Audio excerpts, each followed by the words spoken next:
afternoon, ladies and gentlemen, and welcome to Notre Dame Stadium.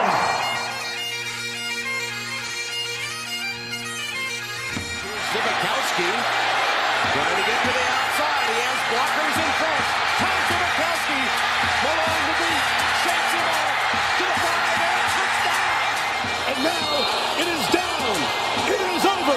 And the Irish have knocked off #1 Clemson.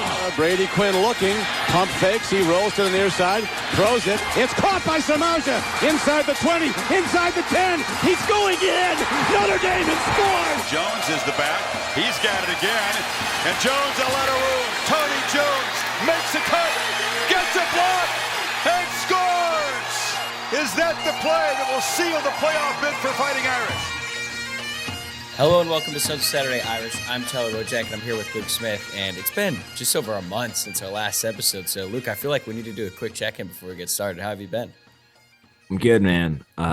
Focused in on our 7th grade basketball conference tournament. We're peaking at the right time right now. Nobody really cares about any of that, but that's where I'm focused, and not Notre Dame football. I'm focused on 7th grade basketball right now. That's good. That's why everyone tuned into this for sure. We're obviously here to talk about Tommy Rees leaving Notre Dame to take the offensive coordinator position at Alabama. But first, I want to address something on the show that will explain our absence over the past month. And honestly, I'm just going to cut right to the chase. This will be our last episode of Sons of Saturday Irish for Luke and I. Wait, what are you talking about? Fuck off. But don't worry. Luke and I are definitely going to continue podcasting about Notre Dame in the future. I got hired by the Locked On Podcast Network to be the host of their Notre Dame channel called Locked On Irish. The show has already existed in the past, but it's been dormant for the past year, and now I'm taking over to be the host of a daily show Monday through Friday covering all things Notre Dame athletics. Luke is going to be a regular guest on the new show. Right now, our plan is for Luke to come on at least once a week, every week during the offseason, and then twice a week during the season like we've been doing. So even this will be our last episode in this rendition of the pod. We're actually going to put out a lot more content going forward just for a different outlet.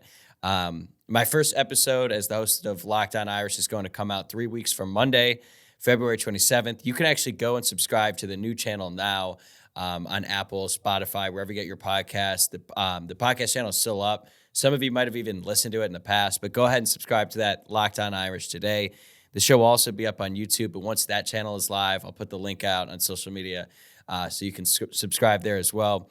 And really, I'm grateful for everyone that's tuned into our show over the past 3 years. It's been a blast for both of us building it to what it is now, and this move wouldn't be possible without you guys. So Luke has been super supportive of this since the moment I told him. Very grateful for that. And like I said, we're going to continue podcasting together down the road. So this is not the end. It's only the beginning. And I know that was a lot. So thanks for letting me air all that out. Did I cover everything?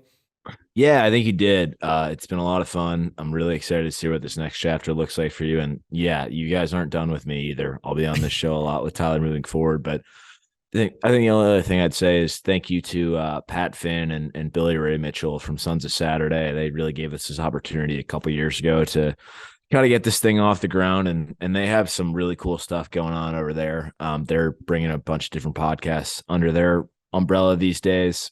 So I would recommend, they're pretty much bringing in everybody from different colleges around the country. So please keep listening to them. They've been nothing but good to us. And I really appreciate that all the support they've given us over the years. Yeah, without a doubt. We owe Pat and all those guys a ton, and they've been great to us. It's their Sons of Saturday name. They gave us the logo and all that, and it's been a blast working with them as partners over the past few years. But yeah, so that's it. Like I said, I'm going to be putting out more on social media, just kind of as I get ready to launch this new show. But Luke and I are going to continue doing this. It's going to be a lot of fun for both of us, and I'm really excited. But let's get to Tommy Rees, because that's why everyone is really here. Give a quick timeline of events. Chris Lowe from ESPN broke the news that Tommy Rees had emerged as the top candidate for Alabama's open OC job on Thursday morning.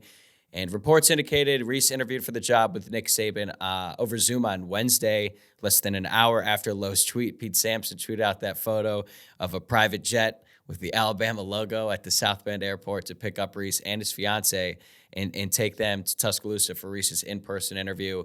As far as we know, Rees had not made up his mind at that point in time, but then on Friday afternoon, Pete Thamel of ESPN broke the news that it was official. Rees accepted the job, and we become Alabama's offensive coordinator.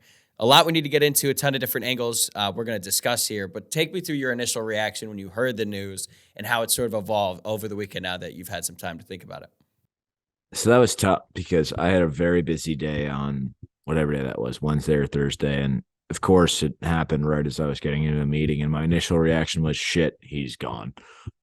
We haven't tried to hide how we feel about Tommy Rees as a play caller. And honestly, as a guy, like he's been nothing but good to us.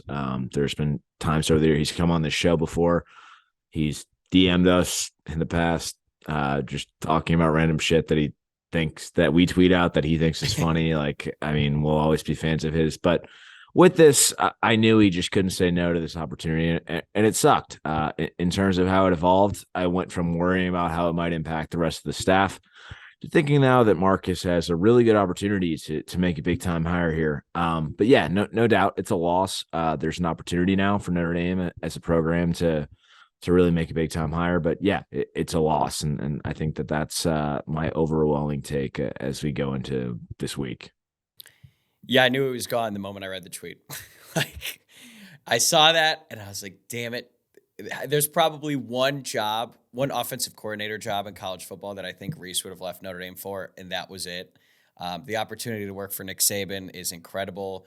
We know the history. We know what past offensive coordinators who have worked for Saban have gone on to do. I think 4 out of the last 5 are head coaches, and then even Bill O'Brien, who's like much maligned in the Alabama fan base, he's now the Patriots offensive coordinator. So even though he kind of got run out of town, at least by the fan base, like he got a promotion in a sense there. It's not like he was fired. So yeah, it's a great opportunity for him. Happy for him.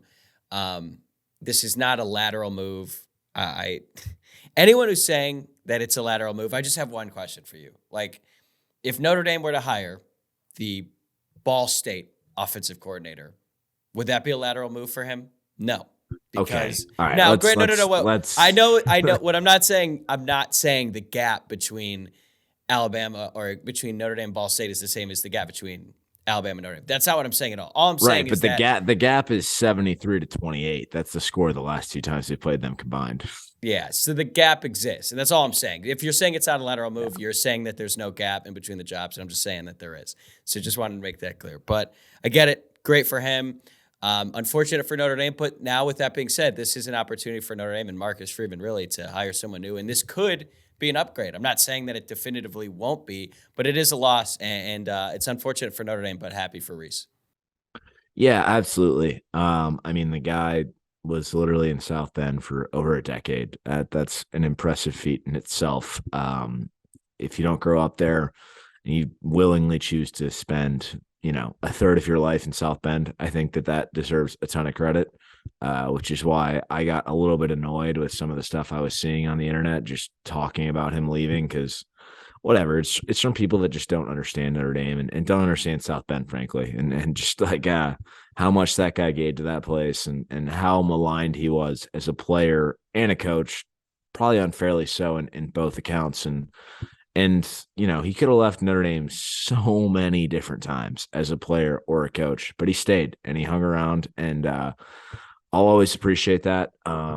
Personally, I go back to him as a player, especially like just, that's a big part of college football for me, is being able to trace things back and the tradition and lineage there. And that was a big piece for that. He was like kind of the last remaining thing from my childhood of Notre Dame, and he's gone now. And I can't blame him for taking this job. I think it's a no brainer from his perspective.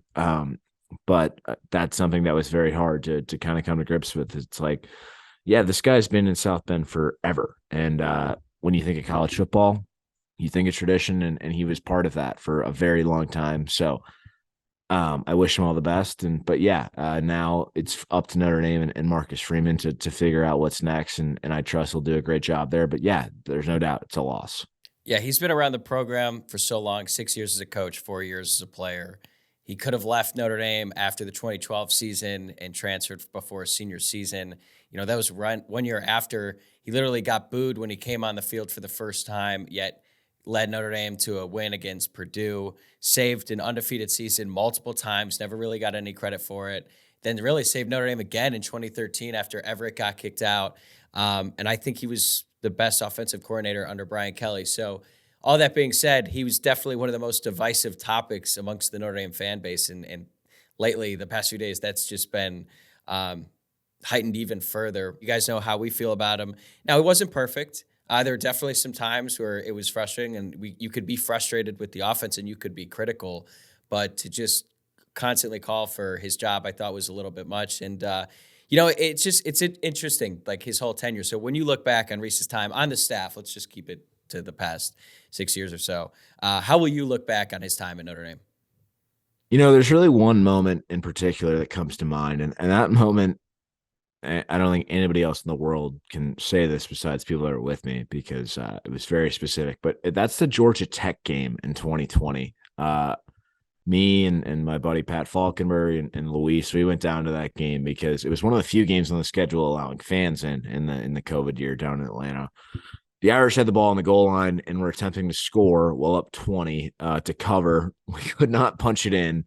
And as we're leaving the stadium, the offensive staff is coming down from the box and they cross our path. And Rees is just nuclear. He's yelling at himself, just dropping F-bombs. You could tell he was so upset that he couldn't find a way to punch the ball in there. And what sticks out to me about that is that he really tried to be a perfectionist. And seeing that firsthand in what frankly was a totally meaningless moment. Like it didn't matter if Notre Dame scored or not there. It meaningless to some. Yeah. It preceded him putting up 38 offensively on Brent Venables the next week. I think that proves it. Like this guy really gave a shit about his job. His give a shit factor was through the roof. And that's what's like, I think so frustrating now is like people are like, oh my God, like couldn't wait for this guy to leave. It's like, okay, you know what? You just don't get it. And that's okay because your give a shit factor is just not there. And that's kind of how I felt. But that moment will always stick out to me just because I got to see it firsthand. And then you already mentioned it, that game against Clemson, that was the best offensive performance Notre Dame has had. Given the scale and who they were going up against, like he completely outclassed Brent Venables, who is like without a doubt one of the best defensive minds in college football. And that was just an amazing night to be a Notre Dame fan, and I'm sure that was great for him. It was pretty sweet to sneak in the stadium that night too. Yeah, I'm so jealous you were there for that. One of the few, the proud.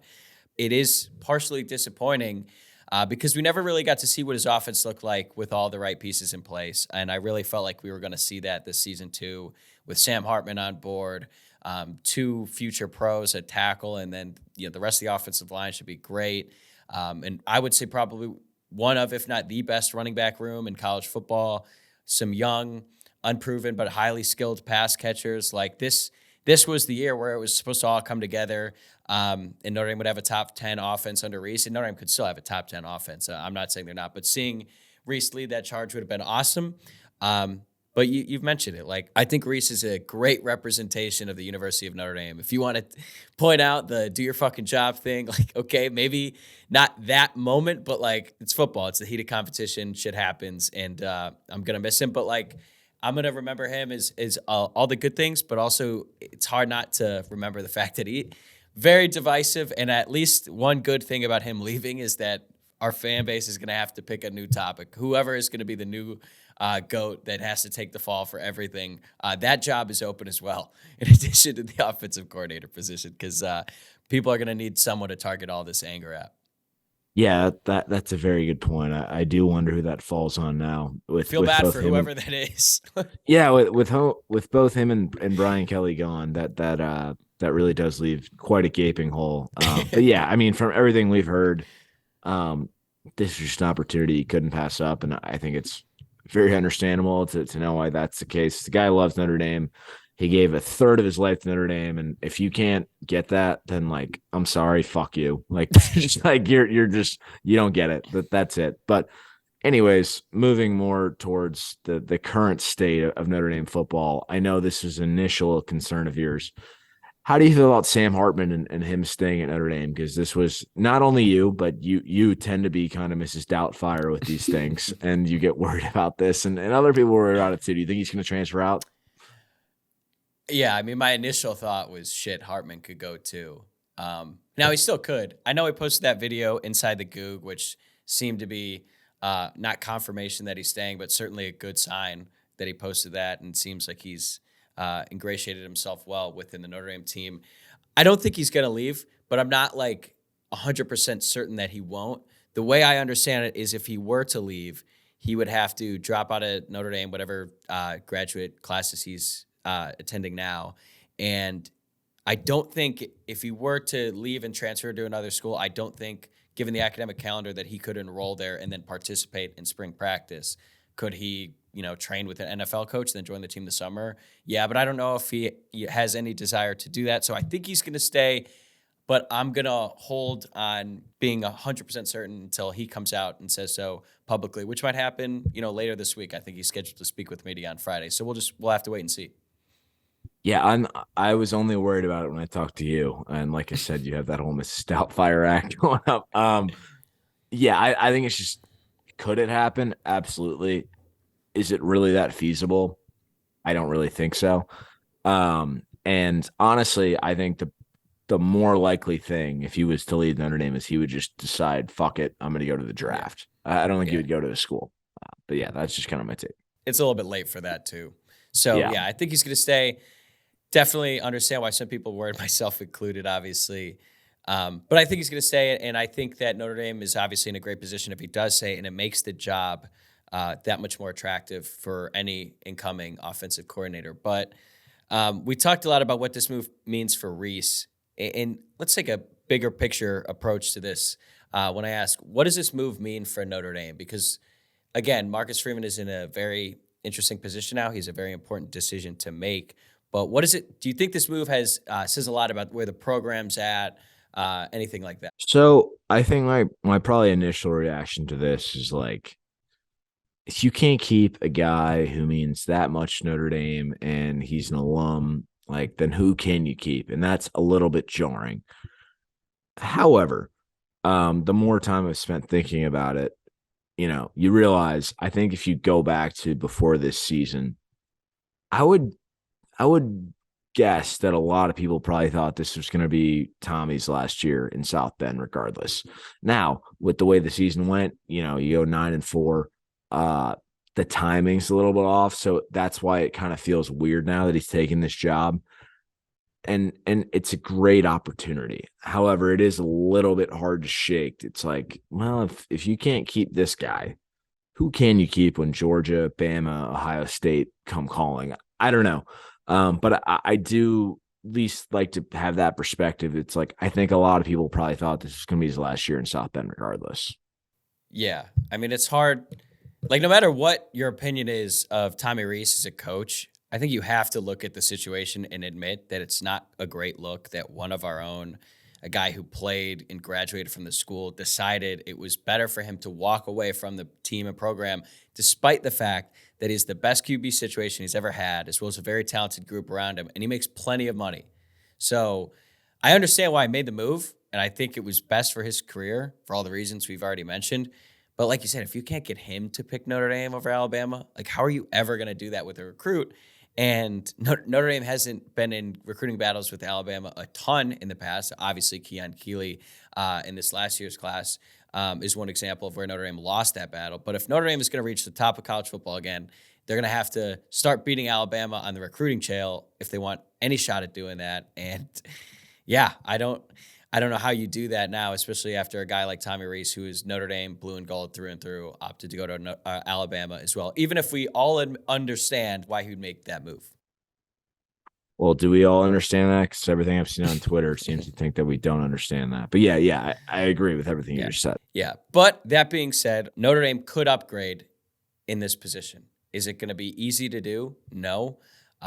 Marcus Freeman is entering his second year as a head coach, and he has a very important decision to make. Arguably, the most important one he'll ever have to make is the Notre Dame head coach, because this hire is going to be so important to the next 2-3 years and could ultimately define his tenure as the Notre Dame football coach, especially if it goes poorly. But I don't think that will happen. But if you were Marcus Freeman, what would you be looking for in the next offensive coordinator?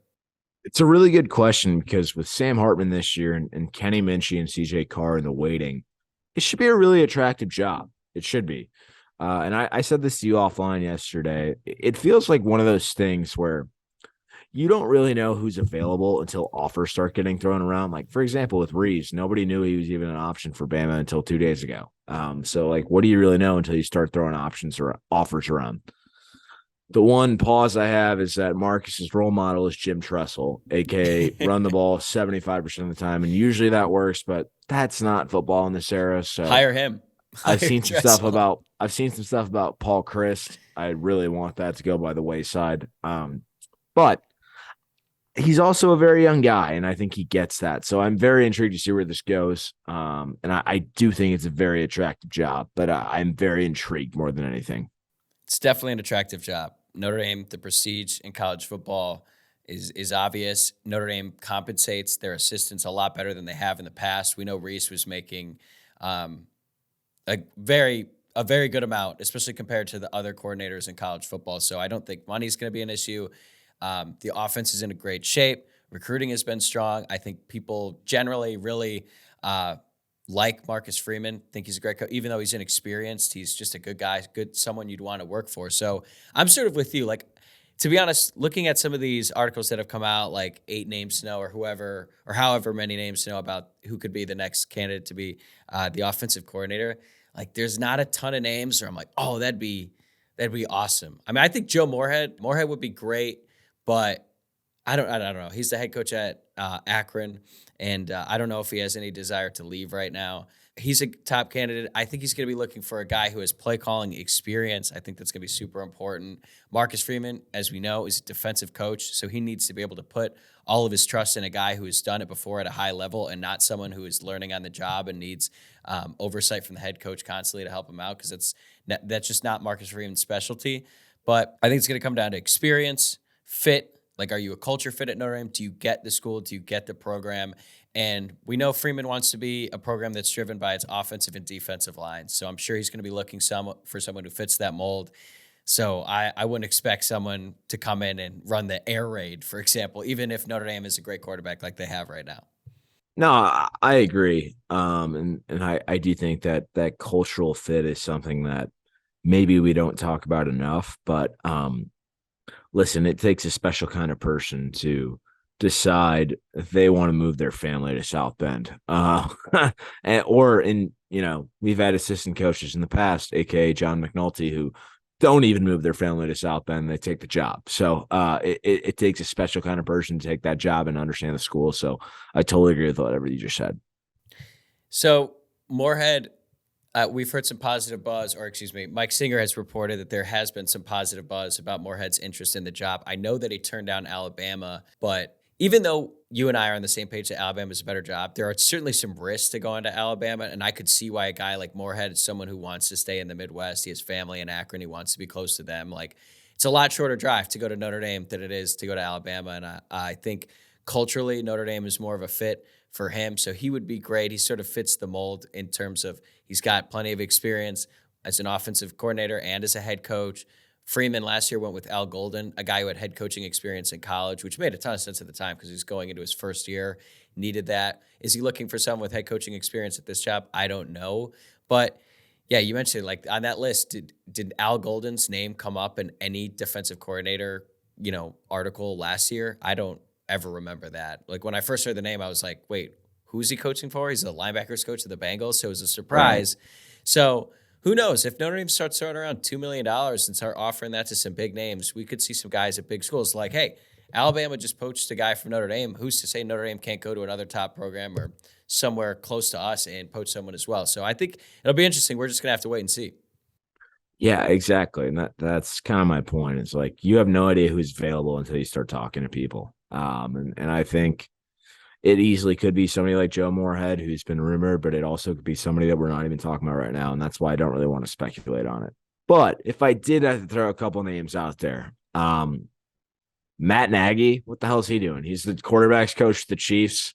I mean, coaching Mahomes is probably, that's credentials enough. I don't really care what happened with the Bears. Let's throw him some money.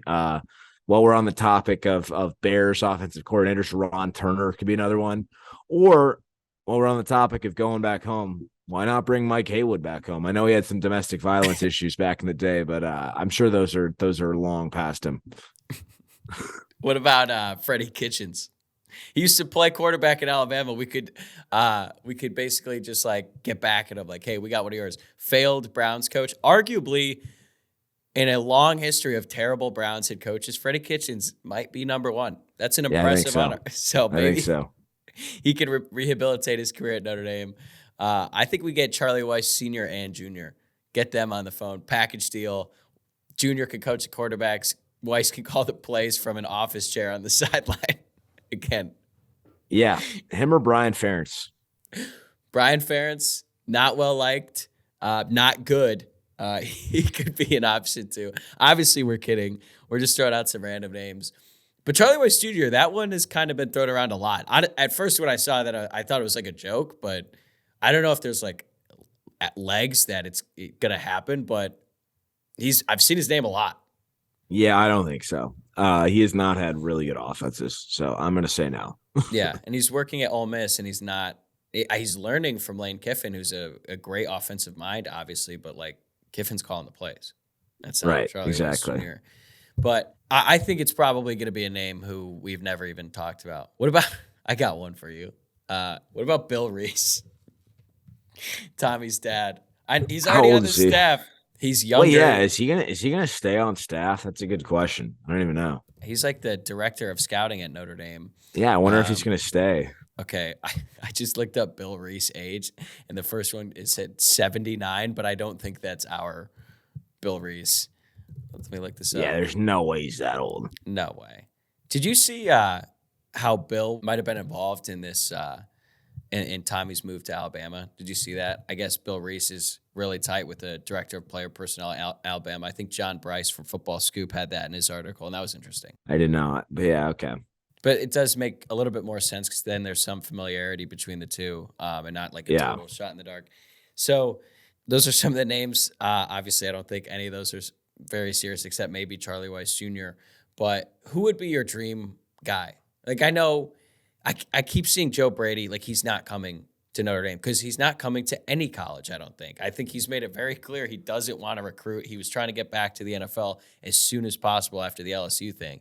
So I don't really think he's an option, but man, it'd be pretty sweet. I don't know, though. If he does 1 year with Sam Hartman and Tyler Buckner, he might not even have to recruit, and they'll just take an NFL like 1 year stopgap. Joe Brady, who says no? A Joe Brady stopgap, I'd take him for 1 year. Yeah. Get the most out of Hartman. Do you think Freeman will try to go to the NFL route? What do you mean? Like, do you think he's going to be looking to the NFL to get guys because he got gold from the NFL? I don't know. I don't know. Because that's like, I really don't have a great concept of who's available. I mean, like I said, I don't know who's available in general, but the NFL, I can't even think of names. I guess the reason I'm asking that is partially due to Sam Hartman. Like, would it be more compelling to Hartman for Hartman to stay if Notre Dame got a offensive coordinator with NFL experience? Because a big part of the reason why Hartman came to Notre Dame was to put himself in a better position for the NFL draft. I wouldn't make an offensive coordinator decision solely based on this upcoming year, although I do think that will play a big part in it. It certainly makes the job a lot more attractive knowing the kind of talent Notre Dame has at quarterback and around him. But I don't know. It's just something that I could see happening. Like, if there's going to be a name, an off-the-wall name that none of us were really thinking about, I could see it being an NFL guy is what I mean. Could be. We'll have to wait and see. What do you think the timeline is going to be for this move? Because I think they got to move quick. I don't know, honestly. I don't know if they do have to move quick because I feel like Bama obviously took like 3 months, so who knows? Do you think Freeman was surprised by it? Or like caught off guard? No, I don't. Especially once it became available to Tommy, I don't think he's that shocked. Yes. And after last year, once Rees, I don't want to say openly flirted with Miami, but as time went by, it became more clear that Miami really pursued him. They went after him hard, so he turned that down. That was like, what, a month after Freeman was hired, right? It was almost a year ago today. So it was like February. A couple months. So once he does that, Freeman's got to be on the lookout. I think had Ryan Day not promoted Brian Hartline to be the offensive coordinator to replace Kevin Wilson, who took the head job at Tulsa. If Hartline was going to leave Ohio State, which at this point seems like he's destined to stay there for a really long time. If he was going to leave to go anywhere, I think Notre Dame would have been a great choice to work for Freeman. They have a relationship. But I think that's it on Tommy Rees.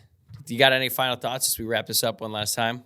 No, that's kind of it. Best of luck. All right. That's a wrap for Sons of Saturday Irish. Thank you guys for listening today and for being with us over the past 3 years. This has been so fun for both of us, but I'm thrilled about what's to come and hope you guys continue to tune into the new show that's Locked On Irish, starting February 27th, wherever you get your podcasts and on YouTube as well. Please subscribe today. I'll continue to provide more updates in the coming days and weeks as I get closer to launching it. And so for Luke and myself, thank you guys so much, and I'll talk to you on February 27th.